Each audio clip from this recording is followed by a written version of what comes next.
please don't hear any of this, Brad. And Dad's like, I got the fuck out of there. I was like, oh man, you didn't partake? Do you fear death? Oh, one of the greatest lines of all time. I've got a job to it. I've got a job to it. Trumpinator 2020. Making me 30 sides of red sauce.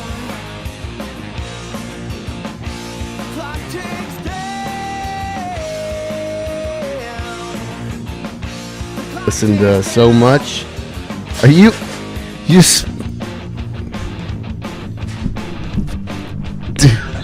That needs two, motherfucker. Episode 82, buddy. Finally coming on, my buddy Troy, my best friend in the whole world. We're going to talk some Star Wars. So we heard Kathleen Kennedy is likely retiring at the end of the year. Star Wars is obviously something that's really tied to a lot of kids' past. Boys and girls grew up in the 70s and 80s, 90s, up until now. What was your first experience with Star Wars? Do you remember, like, the first time you actually saw it? Or is it so ingrained in your memory? It probably is pretty ingrained, but I mean, I think just seeing the original trilogy on TV, just getting to experience the joy that is Star Wars. So you were watching, like, when they'd aired on the networks and stuff? Yeah, Did I think y'all have, like, VHS copies? I don't think we did then. I mean, I eventually picked up some, but As I recall, they were kind of hard to get. I know I had copies of them. I don't know if they were bootlegs, but I definitely had a way to watch it at home. But then in 2000, coming up before, it was before the prequel trilogy got released that he remastered the old shit, right? Which that was the first thing he did that pissed fans off. yeah, because he changed the whole on-shot first. But not only that. Well, but that's the like big Great one. Dragon Call. Did he change that? Yeah, he changed it twice, I think. At least once. Yeah, added a bunch of extra stuff. Just because it's stupid to begin with doesn't mean you can make it more stupid. Right, yeah. You know what I mean? I mean, that's part of some of the charm of the movies themselves. It was that. So I know. That's why I like. Well, you don't agree on Star Trek. That's that's a whole other argument. That's fair. No, but I don't even remember like the first time because I wasn't old enough to see any of them in theaters. Yeah, I don't remember. I just remember watching them with my cousins and just over and over and over. Yeah, I mean, seeing those, and then I mean, some of having friends that had some of the toys, and then getting older and starting to read more, getting into the old EU books. Yeah, I want to get into the EU, but I also want to talk about real quick. Like today, we bitch about parents letting kids on tablets. Mm-hmm. We watch VHS tapes for fucking hours on Sundays, dude. Yeah. Like all fucking day long. But I know the EU, so you pretty much got me into the Thrawn stuff, and that was later, so I didn't have that experience. You read them when they came out? I don't. Early 90s, Timothy Zahn's Thrawn trilogy. I don't think when they first came out, but like when I got to be a teenager and started, and into college and stuff, starting getting more into the EU and reading more of that, and then so I don't think I first got into them when they first came out, but probably not too long afterwards. So legitimately, canonically, it was considered the sequel trilogy for years. Yeah, I mean a lot of that was the fans. Well, I mean, but it was canon. Yeah. Well, I don't think George. I think it was a long time before George actually ever came out and said, "Yeah, this is kind of canon." But it was always the thing was George had the ability to override anything. True. So it was only. But that was also the first of the EU, right? That was the first stuff that he authentically authorized.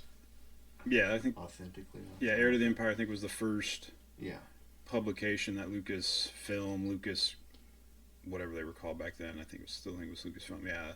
And Timothy Zahn did prove you can't capture lightning in a bottle twice. Well, I think he had his hands tied on the second time. Get to that. We'll get to that, sir. So I didn't read it until later. after I'd seen the sequel trilogy, I think. I don't remember when I read them exactly, but they were fantastic. Like and I was watching them cinematically because they're very cinematically done, and the way they bring the old characters back. Now it hadn't been as much time elapsed when they did. I mean, obviously the sequel trilogy had been 40 years something like that. Mm-hmm. And you're talking 90s versus mid 80s, 83, so 7-8 years, so not as big a gap. So these people are still relatively young, right?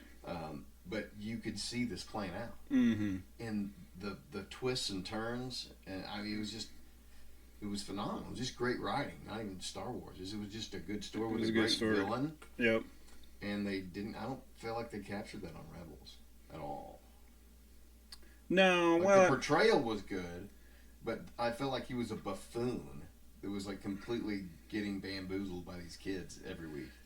Yeah, I mean, the Thrawn trilogy would do that. No, I mean it was. Yeah, I mean sometimes it felt kind of Scooby-Doo-ish with some of the stuff that was going on, but at the same time, I mean I don't. It's harder to do stuff within an animated series versus novelization or novels. So, what's your take on that? Like, what would you give Rebels overall now, looking back on it? I feel like it's what we talked about before. Like, I'd probably give it like a 7.5. I mean, It's a C, bro. The moments that were good were really good. Yeah, they had some really. But those moments were kind of far. Twilight of the Apprentice, I think, that's one of the greatest episodes of. It took me a little while to come around on that one, but. Oh, you didn't like that one initially? Because that's where Maul comes back and has his fight with Obi-Wan, right? Yeah, and he's got Ezra as his apprentice. He keeps calling him apprentice. Yeah. I mean, of course you had to bring back. Well, I mean, that was the Vader and Ahsoka fight, dude. Yeah. Vader Ahsoka was good. I really enjoyed that. It took me a while to get back on the Obi-Wan and Maul. Like once you kind of explained it and trying to go back, and Dave talking about how he was trying to harken back to that old fighting style, kind of like he'd had with, in the original trilogy. Well, no, you're talking about the one where Obi-Wan kills Maul. Yeah. That's the twin son thing. Oh, is that twin sons? Okay. I'm talking about the one where Ahsoka and Anakin. Oh yeah. No, that one. No, with the helicopter. So it had its. Yeah, highs, lows. That was that show was a fucking. Take the good and the bad, but I mean, you had like Vader coming down, standing on top of the TIE fighter. It was fucking sick, dude. And I was still. I mean, my kids were little, and I'm like watching that stuff alone. Just still. Yeah, I mean, I felt like it was.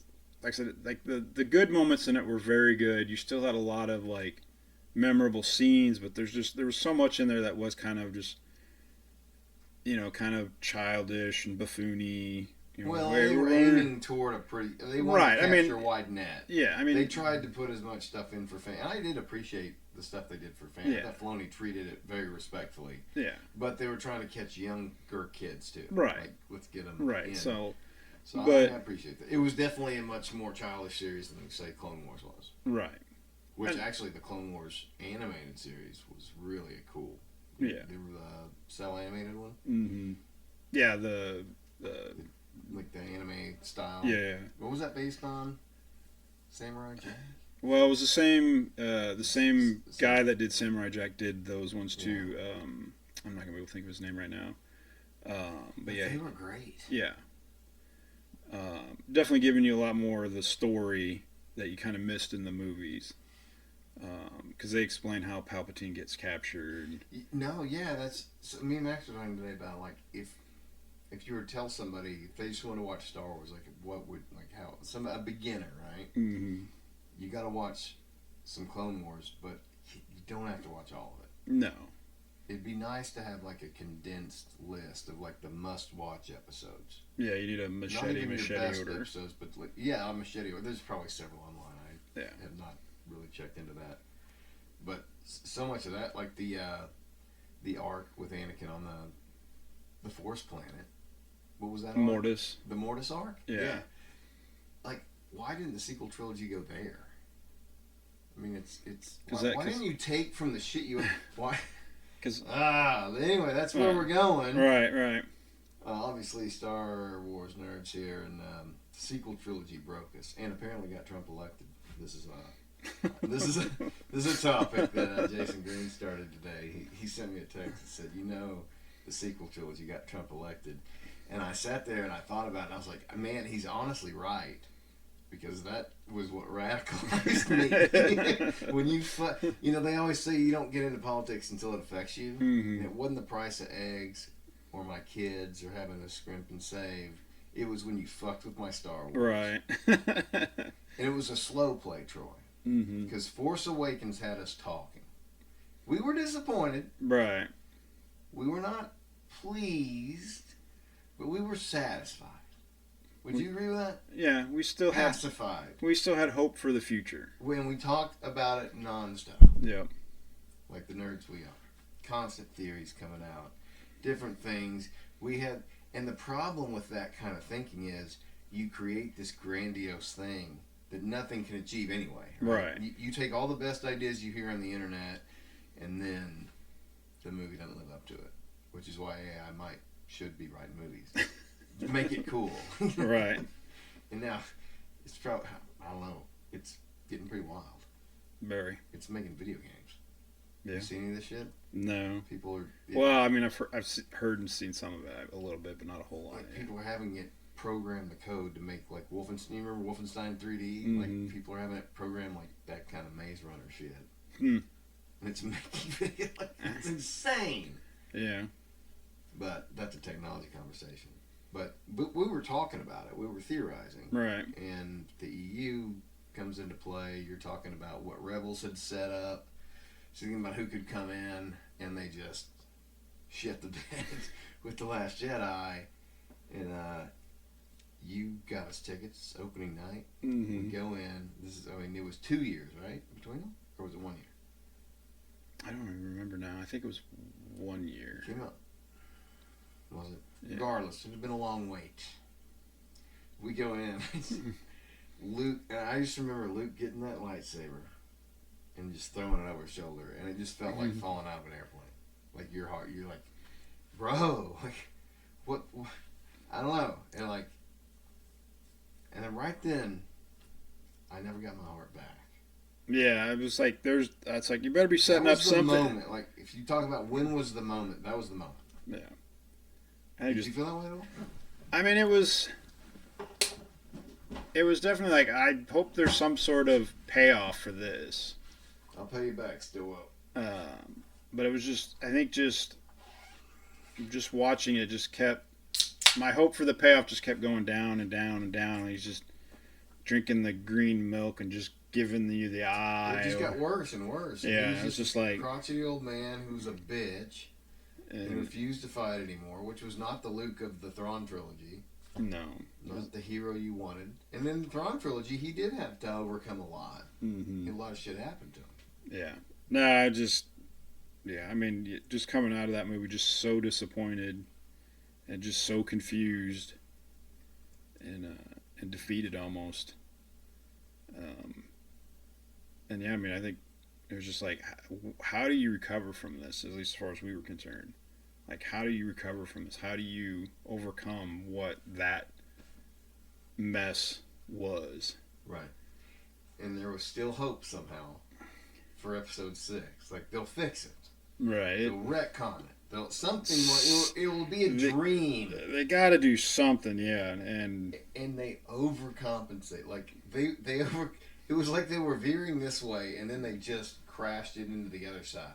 Well, it was ultimate fan. I don't know. It wasn't even like. Well, I was just like, if we're gonna go over the cliff with this, let's just ramp it as high as we can.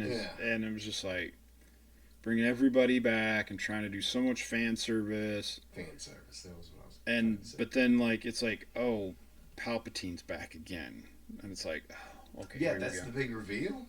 Yeah. But then that started what already was kind of a problem that George started by bringing Maul back, is that, and go forward past where we're talking about now, nobody dies in Star Wars.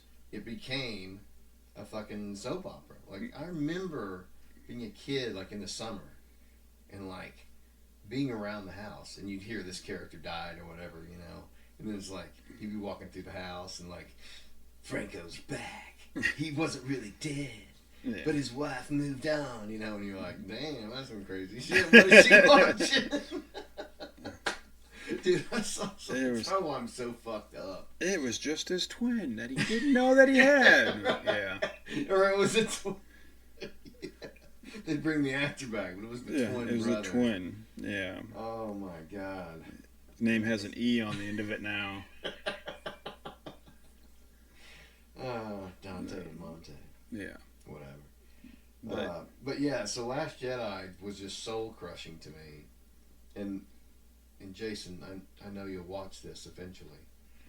That is what radicalized me. They fucked with my Star Wars, and I sought help on the internet, which is not where you should seek help. No.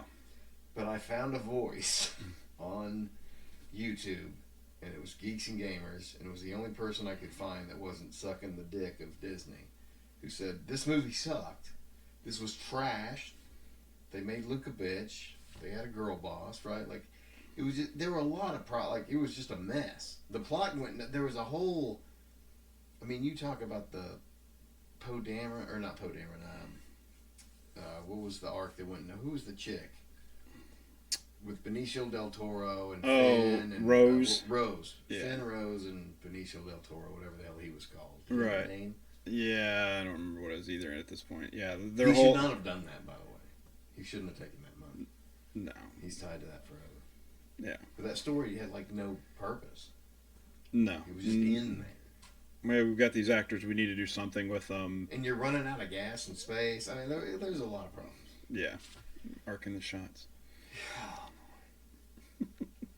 But then it turned into a bitch fest. You got toxic. It was like toxic fandom, and that's something like I still wrestle with. Like, is it toxic to bitch about shit you hate if you're paying to watch it?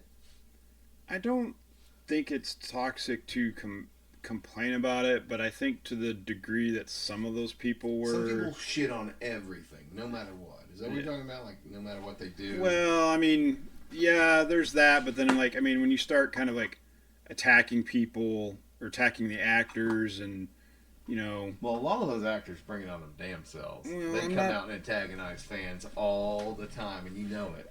Yeah, but I mean, they do, but I mean, I think sometimes it's, you know, it's, you know, somebody's attacking your work, and you feel the need to... I'm not saying that they handle it the best. No, no. But, I'm thinking about this. But, you know... I'm trying to think of it from... I haven't really thought about this argument. So, somebody's attacking your work. Right. You're putting this out there. You're putting your heart into it in the way you feel is right. Right, or the way... somebody's shitting on it, and you don't necessarily understand why. That's fair. Yeah. I mean, they don't... I mean, and they're all human, too. They don't, you know... They can be just, you know, But some of them are fucking activists who are intentionally trying to ruin the brand. I'm not saying there aren't some of those, but I mean... But I get where you're coming from. Yeah, I mean, so, I mean, I'm not, you know... I can understand some of them coming out, you know, and you know, like I said, somebody attacks you, you're gonna lash out. And like I said, they may not handle it the best, but, you know, it is what it is, you know, tit for tat kind of thing. But it's like, at some point, I think, you know, it took us a while. It's just like, you got to let it go. I mean, like I said, you do have a right to complain, and there's, you know, if you're having an honest discourse about it, you know, I think that's fine. But like, I think a lot of people, you know, they take it personal. They're going to make it personal to the person that they're talking about. Like, you know. So I think that's what leads to the toxicity, and the problem is those people. Well, but that's the same in politics or religion or anything. Yeah. If you hold to an ideology so strong that you have to hate someone else if they don't agree with you, then that's toxic. Yeah. I agree, but that's with anything. But yeah, I agree. Yeah. And I think some of it, you know, and there was some where, you know, where people were trying to have that honest discourse, but like I said, you know, somebody, you know, they feel attacked, so then they're just going to try and throw it back on you. It's like, and that's just, you know. But then you also have people hoarding in. Right, and it's just, you know, it's just the internet kind of Yeah, argument. It's like, you know, it's like, oh, you disagree with me, you must be toxic, you must be some sort of ist. Yeah. Because you're disagreeing with what I believe. Like, sometimes they are, sometimes they aren't. And True. I think that's kind of why a lot of us just kind of were like, we're gonna go over here and we're gonna be done with it. Maybe, we'll get something good out of it. Which they tried to show flashes of it, but they didn't. And ultimately, I don't think they did. But well, episode 9, to me, like the last, I can't remember. We did a rewatch, not super. I don't know. It's been a while, a couple of years. The kids have stopped talking about Star Wars. Like nobody even talks about it. I want to talk about that here in a second too. But like when the last time we rewatched episode 6, we were laughing, but like not when we were supposed to be laughing. It was just ridiculous. That was the They Fly Now one, right? Yeah. They fly now. They fly now. They fly now. Yeah. It was just so stupid. It was like Office level humor in Star Wars, which I don't know. It was a mess. Yeah, then you had the horses riding on the Star Destroyer surface. Well, the whole thing with the key, the bullshit. What do they call that device? The MacGuffin. The MacGuffin. Yeah. Yeah, when you've got just a device that your characters have to go seek to give them something to do because your story doesn't that was have a conveniently on the Death Star and was conveniently not destroyed when the Death Star blew up, and then was conveniently not destroyed when the piece of the Death Star went through the atmosphere into the planet. Yeah, okay. All that. Anyway. But you've got to be at a specific beach at a specific time. At a specific angle for a device that was designed long before any of that ever happened. Bro, that was the stupidest part of the movie for me, was that whole key sequence. To get into, like, so what the fuck? So you went all the way over the galaxy to get this thing that you just happened to hold at the... Bullshit, dude. This isn't Bilbo's key. Like, you remember that scene? That was kind of bullshit, too. The sun glints into the keyhole. But, I mean, I get it. It was a children's story. This was bullshit. Yeah. You were trying to perpetrate on adults. Yeah. And that is not right. And we weren't buying it. And it sucked. And J.J. Abrams' career is over. I don't think he's done anything since. I don't think he has either, no. I mean, nothing of note. Because I'm so hip in pop culture, I don't know if he did anything. It wouldn't get under my nose. Has he? I mean, I think his company has, but I don't know if he's personally done anything. He didn't have to. No, that's true. He got like what, $1 billion for stuff that he never did put out. It was a Jew joke. It was a joke. But no, after that, it was a real desperate time if you're a fan, and a lot of people invest a lot of their time in that shit. Some of you are gonna think it's stupid, but man, it's especially for people who love fiction and love, open world kind of long form storytelling, that kind of stuff. It's a really, you can invest in these characters because you grow up with them. Mm-hmm. As a kid, watching Luke Skywalker. It's no different than watching Rudy. No. It's the same kind of deal. You have your movie heroes, and then somebody shits on them. You're like, hey, why'd you do that to me? But right. Then Mando comes out, and everybody starts clapping like seals, me included. I bought fucking pops. Just to show my support, to say, hey, you're not fucking this up. Not that I wanted the goddamn things. It was my way of saying thank you. You're doing something right. And the show was successful. Yeah. I think it was, like I said. It was huge. Yeah. I mean, who doesn't love Baby Yoda? It was a gimmick. It was a good one. It was a good one. It was a good one. I still remember Rose Tico's on the shelf 3 years later, mm-hmm. though. And they never threw them out in the bargain bin. I wonder why. Yeah. Would that have been racist? Because the Landos were flying off the shelf.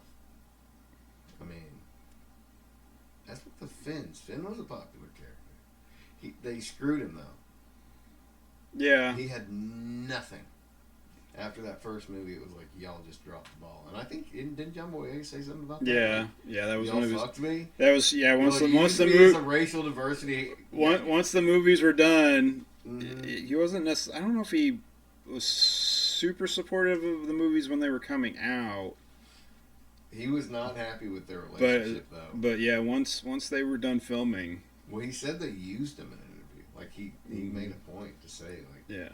they wanted to just cast a black dude, and then they didn't know what to do with me, so I had nothing to do. It was Yeah. like, whoa. And he was right. 'Cause they dropped the ball, and he was one of the most interesting characters in the first movie. Like I wanted to see what happened with him. Like Yeah, you thought he was gonna have like this great backstory, and you were gonna Something. get something about the First Order and but this like and that. Poe And then, Dameron didn't have a good. None of them had a good. No, there was nothing good about any of it. no. And it was like at least George Lucas had a fucking vision. I get you threw some teddy bears in there at the end, but that's not gonna fuck it up for me. I'll let that slide. If one slice of the pie is rotten, the cake's still good. Yeah. Right? But the sequel trilogy was just a shit sandwich all the way through. It was an insult. Yeah. And they were raking in money off of it. And then Mando comes out, and we all start licking boot. But then it became like quest game / trailer for season next of whatever. Right. Like season 2 was a cameo. Like every episode, there was a different character that was going to be in their own spin-off. It felt like marketing.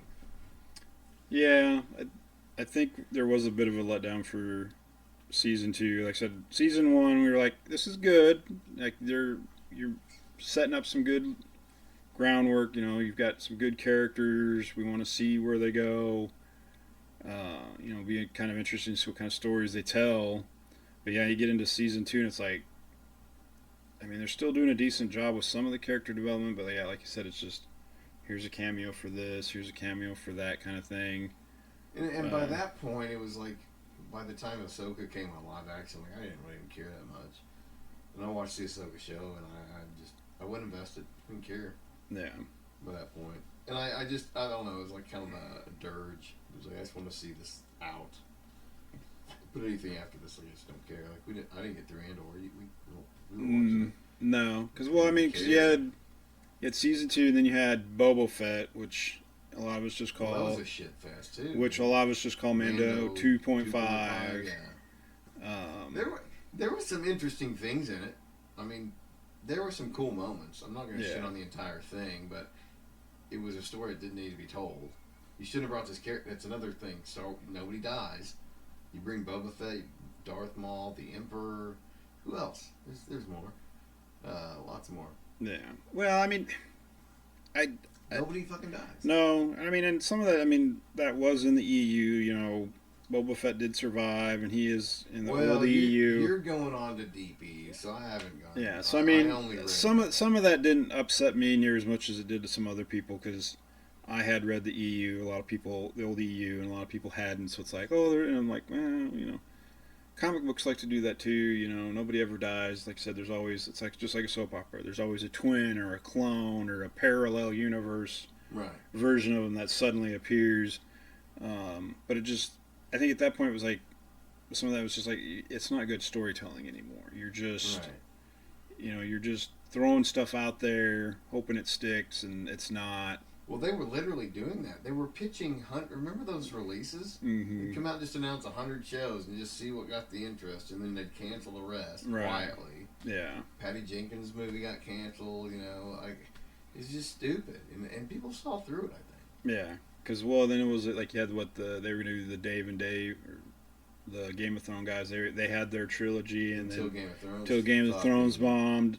But Ryan Johnson was also supposed to have his own trilogy. Yeah, and then his movie bombed. And then, which I don't know if his trilogy... Bombed the big league, people. I don't know if... Is his trilogy ever actually been officially canceled?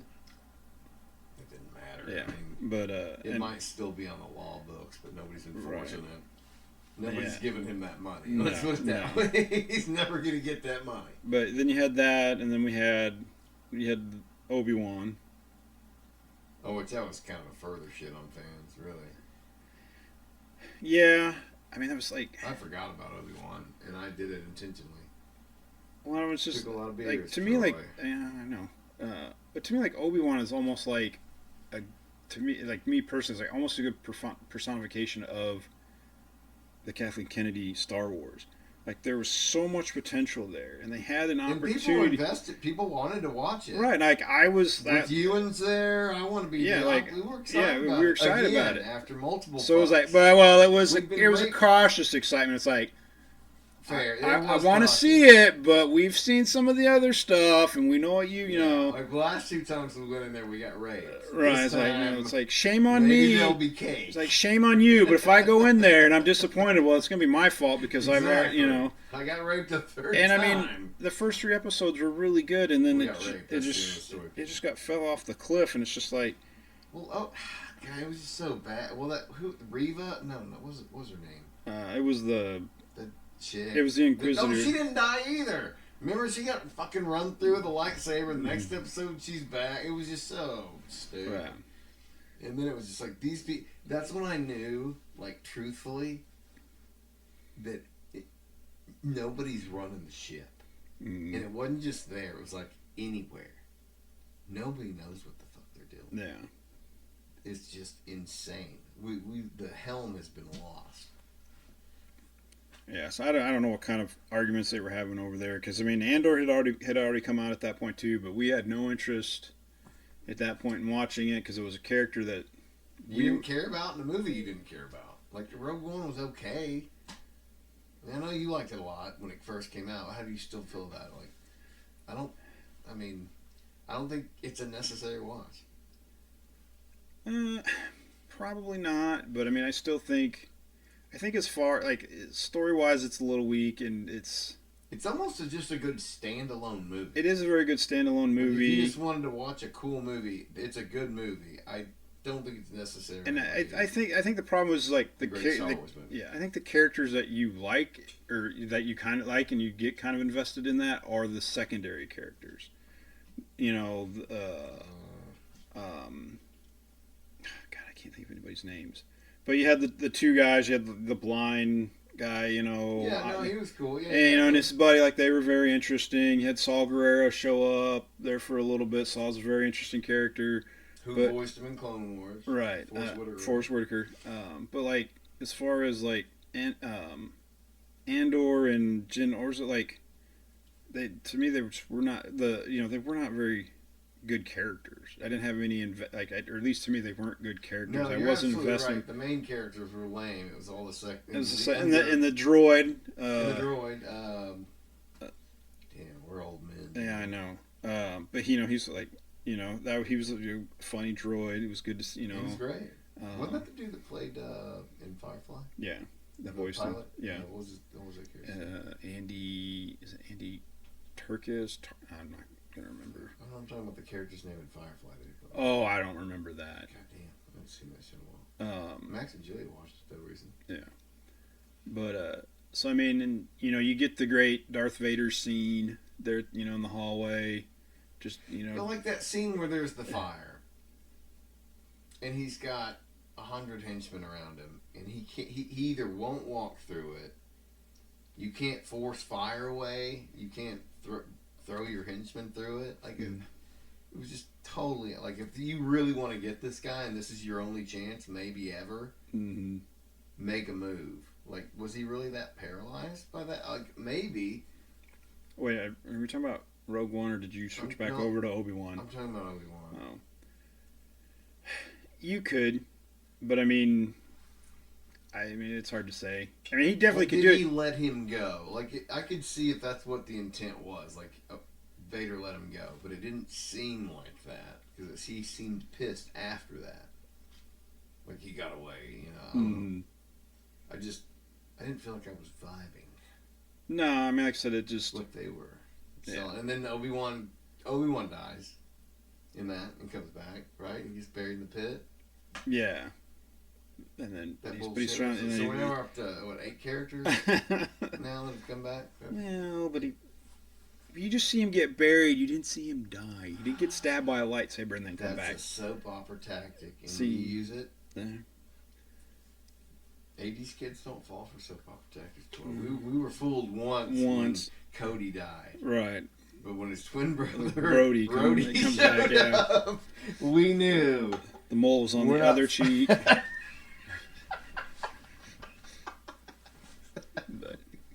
Oh that be? That wouldn't be identical twins. It'd be like mirror twins. Mirror twins, still twins, but The video games were good. a lot of the old video games were good. Video games of Old Republic was probably one of my favorite video games. I still like to try to go back every once in a while and replay that one. It's a little rough. It's a little dated now, but Force Unleashed was good. I never did play that one, but I know a lot of people that did. They all enjoy that one. You had the X-Wing and TIE Fighter series. Those were all... What was the one everybody got pissed off about? This was one I didn't play. It was all the microtransactions. Like EA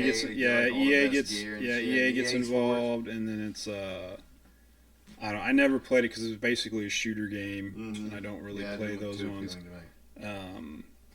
But yeah, EA getting involved with all the microtransactions and that kind of stuff. But I mean, what's the one with BD1? I don't know. The newest one, wasn't it? Yeah, it's who's the dude, the redhead dude in it? Cal Kestis. Yeah, Cal Kestis. I don't remember. God. I only got about a third of the way through that game before I got distracted on something else. It's not as open world as I like. It's a little more. Did you play any of the Hogwarts Legacy? Mm-mm.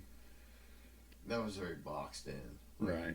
It's got a map and man, I love that shit. I used to love that until I played Witcher 3, and you really feel like with it. Mm-hmm. And then Red Dead, like Witcher 3, feels a little more populated. Like Red Dead just feels like wilderness everywhere. Right. And there's your hubs. It's very much the frontier. It is very much the frontier. So it's a very lonely game. Yeah. Whereas I feel like Witcher, there were mostly towns, and you could kind of get out a little bit, but not really. It was, I don't know.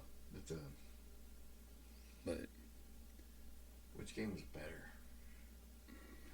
If you're on a desert island, you can take one Beatles record and one game. One video. I would probably take Red Dead, I think. Really? I think it just... Why?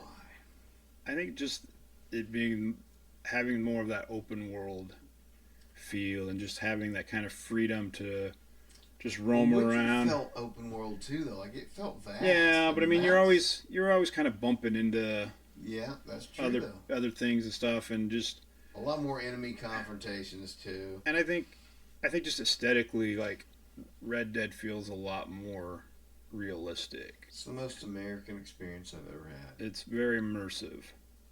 Very immersive. And it doesn't paint the Old West as a glorified era. Like you see these westerns, and you kids used to buy the revolver cap guns and shoot like cowboys, and it's like, bitch, you had bandits and murderers out on. There were no police out on those roads for miles. Yeah, there's no old westerns with them feeding the guy to the crocodile. No, and Red Dead just felt like, this is probably what it'd be like, and it's fucking brutal. Mm-hmm. But I loved how they took what they were already good at. Here's the moral of the story: Star Wars sucks so bad we don't talk about it anymore. Now we've moved on. Right, it's dead. So it's the end of that shit. But yeah, taking that GTA style. Like I remember when the conservatives were trying to ban GTA, the original GTA. Mm-hmm. Like you can take hookers into cars, and the kids were like, "Yeah, motherfuckers," and that's when a lot of my generation was like, fuck you guys trying to censor my video games. I want to bang hookers in 16-bit cars if I want to. Right. It's like, don't infringe on my right to party. You don't ever see anything, but don't take my implications away. Well, sorry, so I'll say this on the podcast. But Walter's wanting to play Witcher 3, and I'm like, well, I mean, hold on now. And it's like, I'd let you play it if I could just do parental lock brothels. Mm-hmm. It's like 99% of it, yes. But if you walk into a brothel, I'm going to have some explaining to do. Like, that's not how I want that to go down. Right. So he's asking, like, can I play it, Dad? Like, can I play it now? You told me when I was 12, and I'm almost 13. And I'm like, man, we'd already had the talk with Max by then. And it happened organically. I was kind of hoping it would fall too. Mm-hmm. Like I told you, like we need to sit this dude down Like he's getting pimples. Like he's gonna start noticing things. Like we need to have a conversation right now, but the bottom line is he needs to be able to play Witcher 3. That's where I'm going. Yeah. Let the boy play Witcher 3. If he wants to go into a brothel, I'd much rather him do it in the game than go out and do it in real life. Right. Get some girl pregnant and aborted, it's terrible. Yeah. I'm not saying we go the abortion route, but it was a joke. You gotta fucking... Right, gotta clarify. Jokes, people. But, no, it's so immersive that it ruined my life. It's the first game I did 100%. Because those goddamn taxidermy quests where you had to get the fucking... all them stupid birds. The fucking bird. But no, the bird... No, the cedar wax... It was a fucking cedar waxwing. To this day is my nemesis. Like, I want to eradicate the species from the planet. Right. Like, I want to volunteer at cedar waxwing, like, care facilities. Right. And just stay late. Oh, no. What happened? No, in this quest, you have to give a perfect specimen to the rich lady, right? She's one of them. Like, yeah, she's one of them for trophies and whatnot. But you have to get a perfect kill, and to get a perfect kill, you got to hit it in the right spot with the right weapon. And with these, you can only use small arrows. Well, they're hard to come by because you have to craft them. And you have to craft them by killing 3 different other animals. So it's a fucking grind fest just to get... So you'll spend 3 nights grinding. All right, spent 6 hours gathering the materials. Tomorrow's the night I go and hunt this beast. You're putting this much energy into a video game, mind you. If you did this in real life, you'd be very successful. That's not what we do here. So you go grind, you get all these arrows, you go to the spot where this fucking bird is supposed to spawn. It's not there. You go on the internet. Oh, you got to go between this time and this time. So you go and you camp, and you go back. It doesn't show up. And then you see it out of the corner of your eye, and it's already out of shooting range. And you break a controller. And it just became a source of... Like, I was dreading playing it throughout the day. Yeah. And I was like, this is a problem. And this is my fault. Like, I would remember having, like... It's like stressing. Like, tonight I'm going to have to hunt the cedar wax. Like, it was this ferocious beast. Not this bird again. And I'm like, I can't... Like, I'm becoming a loser. This is the definition of a loser. Just expending your time and energy on something that is never going to happen. And I lost many hours on the cedar wax swing I will never get back. So there's that story. No. Did you do the taxidermy shit? You're not 100%. I'm not 100% guy. I started doing them, but I just I think the second time I didn't hit it just right, or it was a 2-star instead of a 3-star. I was like, I'm gonna move on to something else. Let's go play a new game. I am glad the legendary animals automatically give you like a 5-star pelt, because I've got some lucky shots on some of those fuckers. I did love those hunts. Those were a lot of fun. Yeah.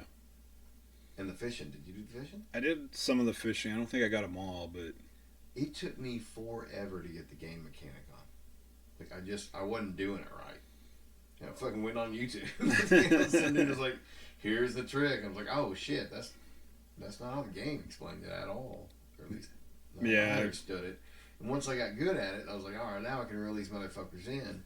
But just like the fish, or like some of the animals, they don't always spawn. Right. So you can cast a million lines out there and not get any bites. If you're not there at a certain time of day and a certain kind of weather, it's like, I looked up some of those and I was like, I'm not gonna. Oh, it was a waste of time. I'm not saying I'm proud of it, but I got all of them. Yeah. And I'll never delete that save. So I'm kind of proud of it. Well, all right, we'll get that. We'll just reformat the hard drive on the Xbox. You'll be fine. We've been talking about getting a PlayStation. Max has been talking about God of War, Ghost of Tsushima. I want to play. You played any one of those? No. I've looked at God of War, just didn't hold my attention. I've thought about playing Ghost. They're getting ready to come out, I think, with a sequel to that one. That one looks like it might be a little more fun for me, but... You never did play your Switch, did you? No. Why'd you get it?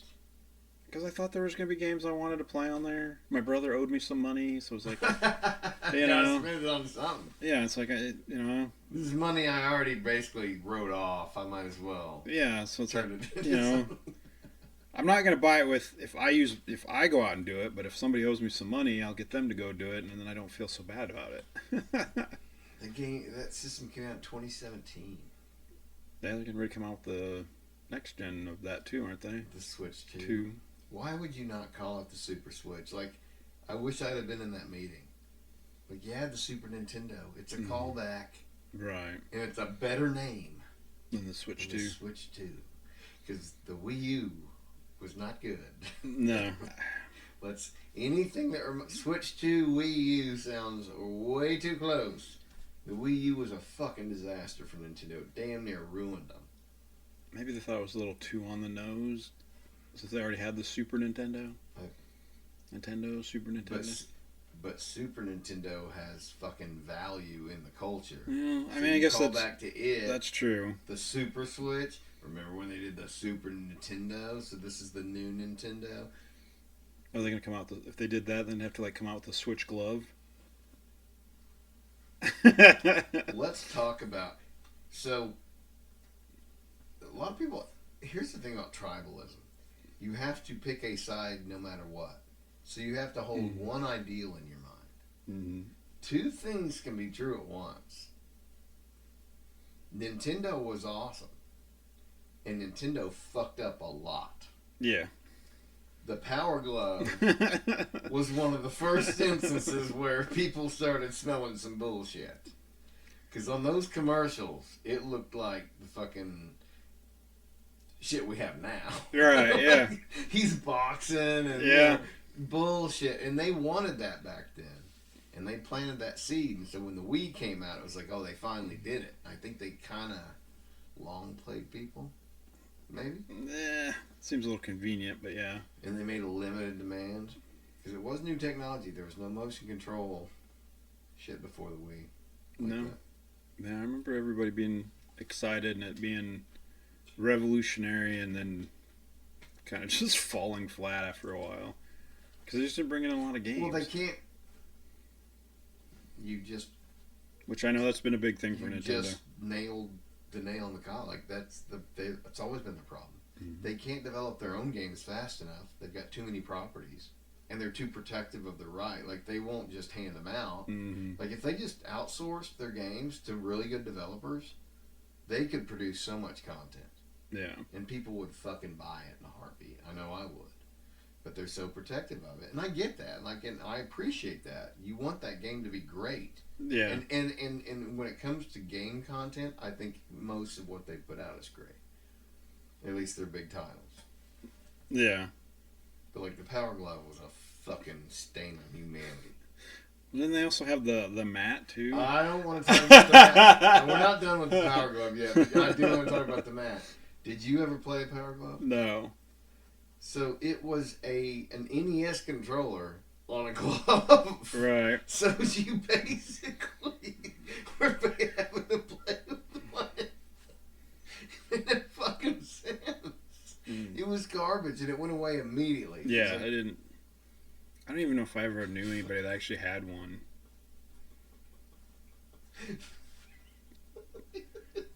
But I know, like, I want one now. Yeah. Like, no, when I know, like, well, when they showed the commercials for the glove and everybody was talking about, like, everybody was super stoked about that one. But like, I think when the mat came out, it was just like, what? I'm too lazy to go pull it up, but go watch after the podcast. Go watch the commercial for the Power Glove in 1987 or 8. But it was also part. Do you remember Captain N? The Game Masters. Game Masters. Game. But it was like this kid who's playing the Nintendo and he gets sucked into it, and then he's got like Mega Man and Mother Brains in it. It's like a bunch of Nintendo characters. It was a cartoon. I think maybe vaguely I remember it, but God, companies were shameless in the 80s, dude. They hooked people on materialism and collecting. And a lot of that's Japanese influence. That Pokemon shit really, really fucked with people. Yeah. Gotta get them all. Gotta get them all. Gotta get them all. Dude, greatest catchphrase of all time.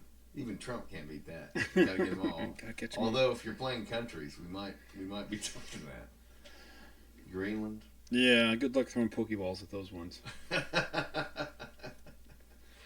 Oh man. But What else did Nintendo fuck up on? Zelda 2. That was a big one. Mario 2. Strangely, they go in cycles. Like, they have these waves of success. But Nintendo is always about changing. Like, they don't like repeating stuff. But they'll go in these weird-ass directions and just fuck it up. And then they'll get back on track. Okay, here's what the sequel should have been. It's like, okay, yeah, this is perfect. And then they'll fuck it up again. You're like, God, we wait years for these games. Guys. Right. Like, instead of you guys having, like, creative freedom, can we, like, play with the fans here? The guys who are paying for this shit, ultimately? Yeah. But they've given me many hours of entertainment in Zelda games. What's your favorite series overall, like, gaming-wise? Across any platform? Yeah, just ultimately. I don't know. Like, I mean, I played a lot of like the old school stuff. Like the old school Zeldas were a lot of fun. A lot of the older Final Fantasy games to me were a lot of fun. Final Fantasy 3, Final Fantasy 7. I mean, I lost a lot of hours in those games. Final Fantasy is a good one to talk about because that was really ahead of its time. Like, it was kind of a interesting level of kind of like tabletop into. Yeah, there was a lot of RPG elements. Yeah, like, a lot of that in there. That was really neat. Trying to keep up with having different characters, different classes, different hit points. Yeah, trying to make sure Magic you had meters. Make sure you had the optimal party for this boss or that boss. And I mean, some of those too is like, I think it's very strategic. Very strategic. Trying to find a lot of different things in the world. I think in some of those too, like, or at least for me, like, there was instances like, it was like the first time in a game where like you could miss out on something. Like, oh, you didn't go to this certain spot at this time, so now this character is no longer available for you to get. Yep. I had an older kid tell me he found out I was playing Final Fantasy 2, I think, US 2. But he was like, basically just don't run away from fights. Like, fight every fight and you'll be prepared. But if you run from fights and don't want to do that shit and don't grind, like, you won't be able to level up. And so I took that advice. And it is a grindy game. Mm-hmm. Like, you do have to. Like, if you run from fights, he's right. You'll get to the boss and get your ass kicked. Yeah. And yeah, obviously all the online shit, like, all that stuff. And you got into some of that stuff, right? You still play some of that, or what are you playing online now? I'm not really playing anything online. I played WoW for a number of years. And that took it to a whole new level. Yeah. The online aspect of it was so cool. I mean, I never got into it, but it was, yeah, at least for a me. lot of marriages. Yeah, there's a lot of people that got way too into that. Thankfully, to me, it was just always more of an MMO was always more of the social aspect of it. Like, I never got into the hardcore gaming side of it. That's interesting. So, I mean, to It's me, it was more of the community thing. Yeah, so it's like, you get to meet people from, people from all across the U.S., all across the country. Yeah. So, just trying to, talking to them and hanging out. So it's like, I made some really good friends up in Canada, and then just talking to people from like South Africa and over in Europe and Australia and stuff. And it's just, a lot of different people with different backgrounds, just hanging out, playing a video game. Would you feel the same way about a forced international conference for your company? Probably not, but very different circumstance. Very different circumstance. Yeah. No, I get that. That's interesting. Yeah. I think I'm too shy to do that. I don't know. That's weird. So, yeah, because I'm not necessarily like a try-hard or competitive person. I never have been. So it's like, watching some of these people that do that stuff, and it's just like, oh, you talk about grinding. It's like, okay, you got to have this and this and this, and you've got to put so much time into it. And it's like, no, like this is an escape for me. how I'm supposed to wind down and relax, and like if I have to do this to be a part of your group, like this feels like work, but I'm not getting paid. But also, just to challenge that a little bit, part of the fun of beating a game when you were a kid was the challenge of it. Yeah. You had to work at it. I do appreciate a challenge, but it becomes a point where like you're just like basically spending time in the game. Yeah. Just to move on versus being able to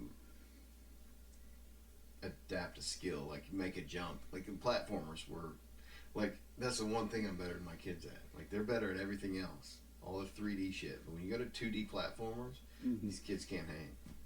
Yeah. I can just fucking school them all day long. So only thing I can still do, because they've never had to deal in 2D. Yeah. It's always been. Yeah. Which 3D is a world. weird thing to think when you have little people that didn't experience the 20 years of life you had, and Right. then they grow up and they think they won't know more than you do. And the smart ass motherfuckers like I was. Like, it's a cycle, man. Yeah. But so no, I mean, there's good and bad aspects of all that. So, like I said, to me, it was always just more of a social aspect. You know, I just wanted to have fun, and you know, it's like any game I played. Like, I just want to have some fun. If it's a multiplayer game, or you know, even like with tabletop stuff too, it's just like I just want to roll dice and have some fun. Like, I mean, I know there's people that they have fun being competitive. That's not for me. You guys can go over there and do that. We're gonna go over here and not be as competitive and probably have as much fun as you guys are. So Yeah. but I do. I don't know. I see both sides. I like tough games up until I played Elden Ring, and then I realized I was a pussy. It's like, oh, you want to step up to the real shit? No, I do not. I do not. And Max is beating it so many times, it pisses me off. right, It's like, what the fuck? he's just rubbing it in now. Yeah, they made a game specifically tailored to autistic kids. So they excel at it. Yeah. Sorry, that one wasn't a joke. But I'm with you. I just want to relax and chill and, play a story. Right. Like Red Dead wasn't super challenging. You might fail at a time or two and you get pissed off. Like, okay, I know where I fucked up. Right. That's what I want to do. I want to maybe fail 2 or 3 times, but if it's 90 times and I don't know what I need to do, Right. then my options are kill myself or stop playing this game. Yeah.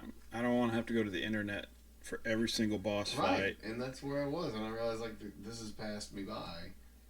So that's what I said. It feels more like work at that point. Like I'm not relaxing. I'm not having fun. But Final Fantasy was work, but I enjoyed the grind to an extent.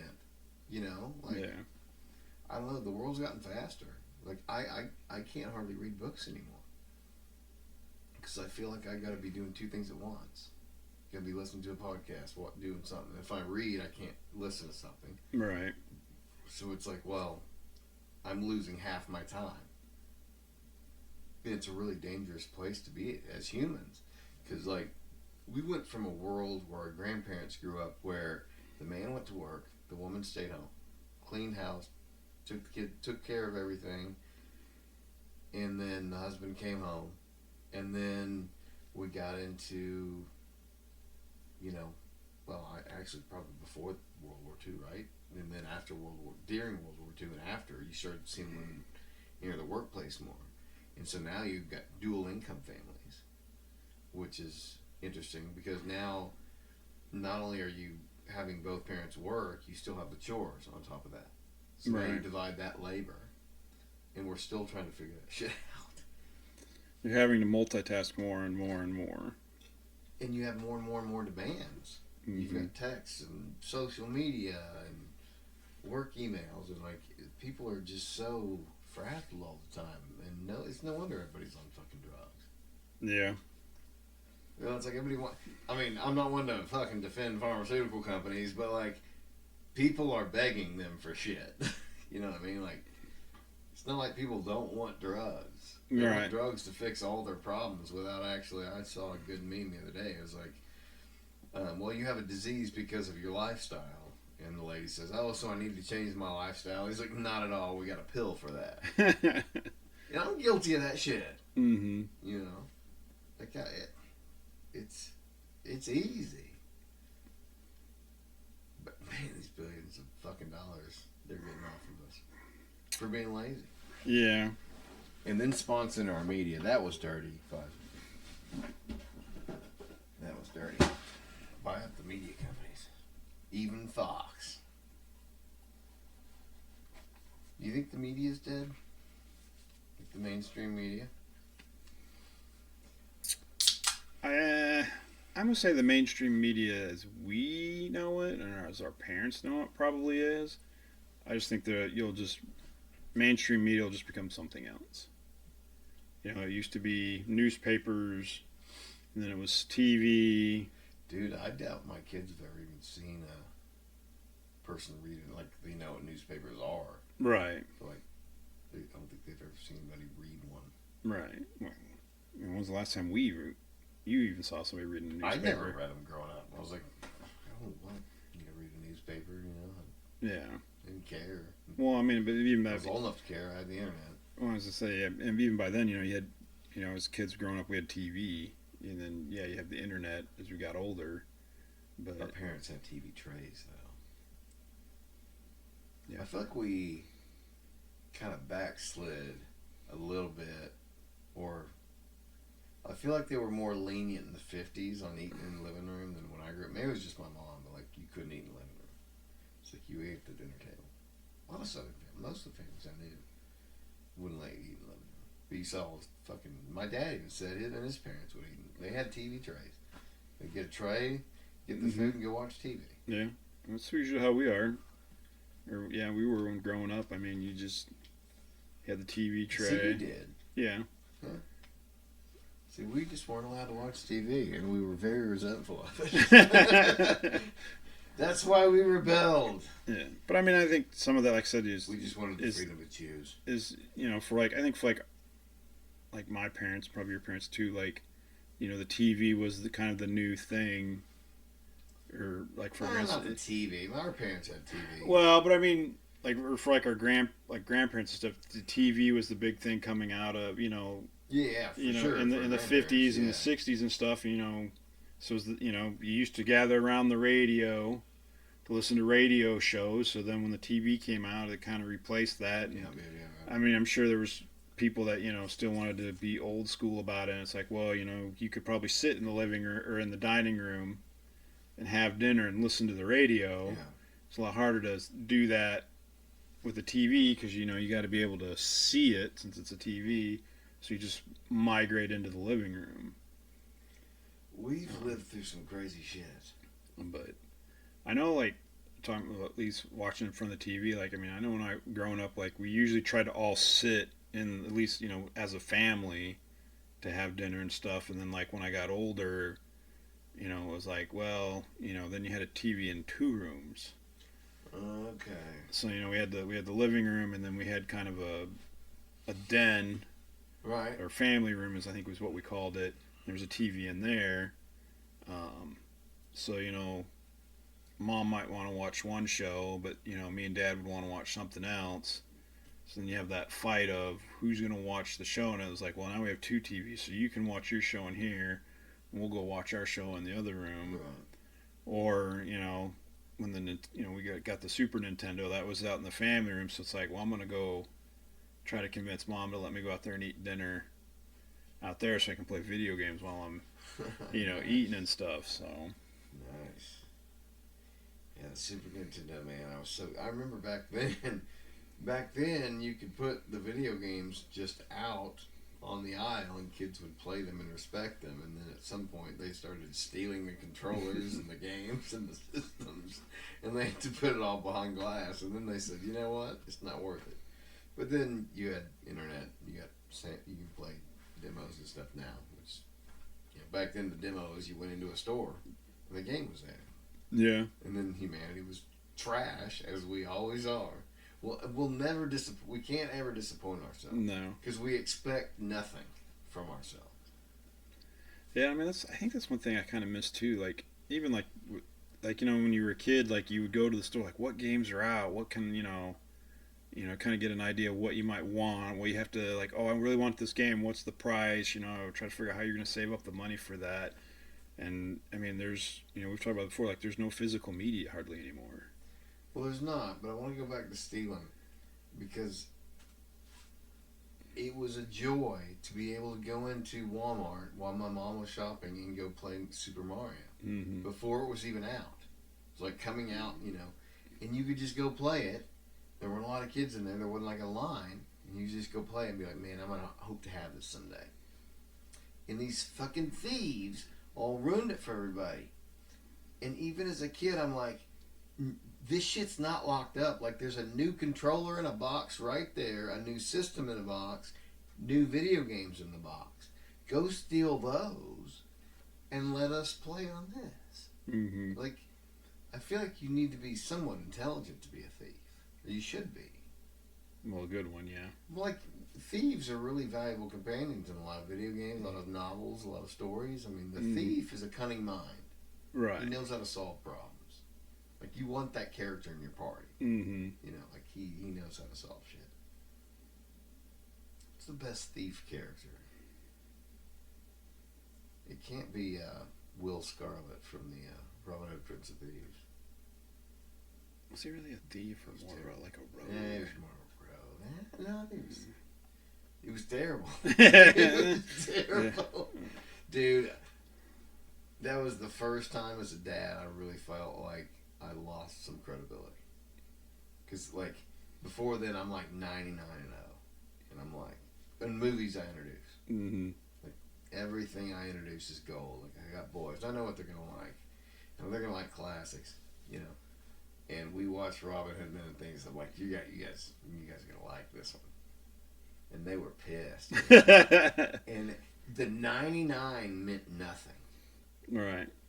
It was the one That's loss. the one loss? That's You're right. like, dude, your movie picks suck. That was an actual... I don't remember who said it. I think it was Walt. He was like, your movie picks suck. I'm like, dude, everything you love I turned you on to. With this one movie... And now my credibility's gone. That's not fair. That's all it takes. It's a fucking war with these kids. You can't hit them. It only takes one last Jedi, and it's all gone. I know. Your whole world is gone. Yeah. Really. It's shattered by illusion. What was your thought initially, like before you knew anything that happened, when Kathleen Kennedy was named head of Lucasfilm? We'll tail this out with Star Wars, just with the Kathleen Kennedy thing. I mean, I didn't know who she was, so it was hard for me to have, like, yay or nay. You didn't know at all that she was involved with Spielberg or anything? Mm-hmm. Okay. No, like, when I first heard the name, I was like, who is this person? Like, how is she getting involved? And then talking to you and reading it was like, okay, she'd, like said, Spielberg done this and that, and they'd kind of picked her to come in and take over. And so I was like, okay, well, let's Well, as far as we know, she was serving coffee on the set. Like, she was listed as a producer. We right. really know what her involvement was. Right. So it's like, don't really have an opinion of her one way or another because you don't know anything. So it's like, well, let's see how this goes. I mean, we were very hopeful because Disney had budget. Right. And we wanted to see Star Wars with a budget. Right. And then, which, kind of brings the thing, it's like, as much as we had trash talked the prequels, I was like, oh, how does this get, how do you get worse than the prequels? With the dialogue and some of the stuff there, and then it was like, oh, well, here's the sequels, and it was just like, holy crap. But what an interesting dichotomy, though, to say you had a series so bad that it made the worst series look cool. Yeah. Not good, but cool. It was like, man, you know what? We hated on you too much, prequels. We're sorry. Yeah. And you know what? Bring back George's writing. We'll take it. Half of Attack of Clones is still terrible, but we'll just fast forward it. And god damn it, dude, every time I watch that movie, the Anakin, so bad. And it's like, if there were good actors there, I could maybe believe it. But with that dialogue, George had too much power. Yeah. Nobody would say no to George, I think, on the prequels. I think he was just like, I'm Well, George. yeah. Well, we It's talked Michael about that Jackson before. mode. We talked He didn't about have before. power before. He'd been, the series had been so built up, and everybody had put him in such high esteem. It's like, well, kind of forgetting what had gone on in the originals to get them out and get them to be the way they are. That it was just like, oh, that was all George. It was all George. And it's like, well, no, it wasn't. And like I said, no one wanted to stand up to George. Like, well, obviously he knows what he's doing. We'll just let him do it. And it was a massive disappointment. I remember coming out, because the first Star Wars movie I saw in theaters was Phantom Menace, and it was the first movie I'd ever had to wait in line for. Maybe Jurassic Park. There might have been a little bit of line, but it wasn't bad. It was a small town back then. Yeah. I remember me and Jason Fisher waiting in line for a long time to get into Phantom Menace, and I remember watching it and just being like, that was it? Yeah. I think that was the first time, too, like I said, we waited in a line that long.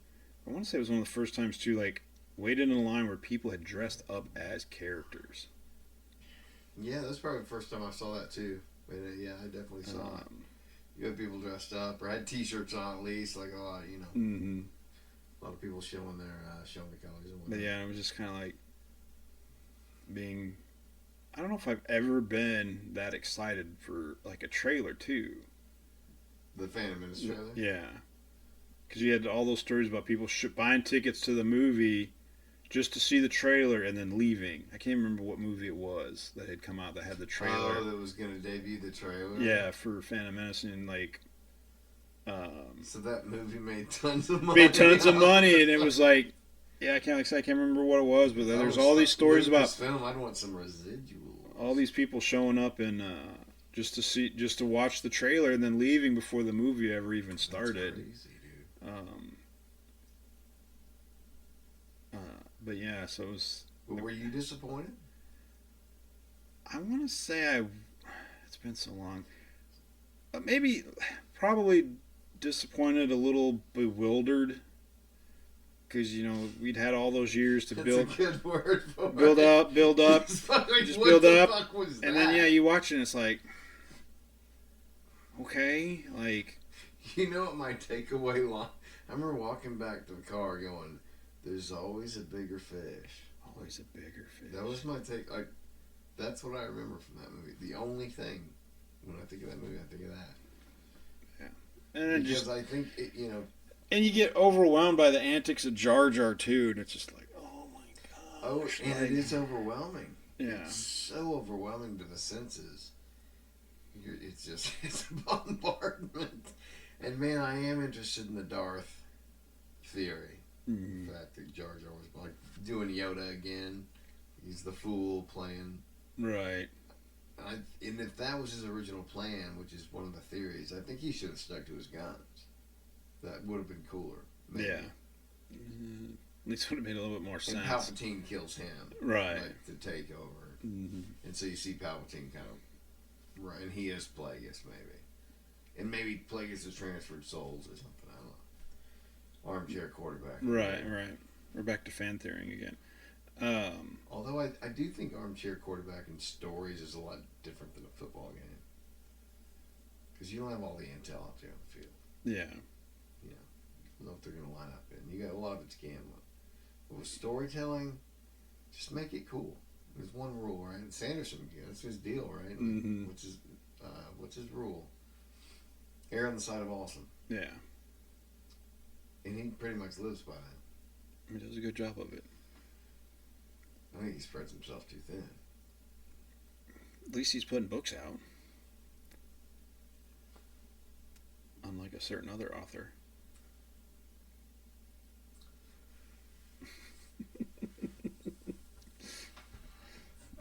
I know how much you love that, so. Yeah, I'm going to just stew on that for a second. I don't even know how to get into that conversation. Like, that conversation is... It's the Miranese knot. Isn't that what he called it? Something like She's that. in Marine in the books, right? Yeah. And he's sitting in one of the famous quotes is, "I'm trying to untangle the mirror and he's not," which is like, I don't know how I'm going to get everybody out of this. And like he's written himself into a corner basically. Mm-hmm. He don't know how he's going to solve it. Like, how many years do you need? You didn't have a plan, and this is why the Sanderson way is better, I think. Yeah. Have a fucking plan, and then fill in the blanks. Right. That's why Stephen King can't land an ending. He's just freeballing it. He's just driving out in the country. Sometimes it's a good drive, sometimes it's trash. Right. So you never know what you're going to get with Stephen King. So he doesn't care about quality. He's just putting out work. And back in the day when he was doing cocaine, it was all great. And when he stopped doing that, it's been hit or miss. And then he got TDS, and now it's just a fucking political tirade. But you haven't started Sanderson's new one, have you? We gonna sync up on that? Possibly. Yeah, I'd like to. Max, me and Max. Yeah. Yeah. He's reading Dune right now. And I think he tried to read it when he was 10. He didn't like it and he quit it. And I also quit it the first time I read it. So when he was wanting to read it again, I was like, I'm not going to tell you it's great. Right. It's good. It's a very unique tale. You've read how many of the books have you read now? I've only read the first one so far. You've only read the first one. Yeah. Nothing else. Mm-mm. Nothing before. Okay. How'd you find it as a read? Did you think it was pretty unique in like his writing style and? I mean, yeah, a little bit. I mean, it's definitely different than a lot of. I mean, especially given when he wrote it. I mean, it's definitely different. But yeah, I mean, I enjoyed it for the most part. I didn't necessarily have too much. At least to me, I didn't really have a lot of issue reading it. I mean, it gets a little bit of a slog here and there, but you didn't continue on. Well, not yet. I for mean, 6 more books. Not 7 yet. more books. I mean, I've got more to read, but It gets tedious. But if you're invested in that world, I think my problem was that I read 11 straight with no break. Like I was just immersed in that world, mm-hmm. and it's a heavy world to be in. Like it's. I mean, it covers centuries. Like it's just a tough.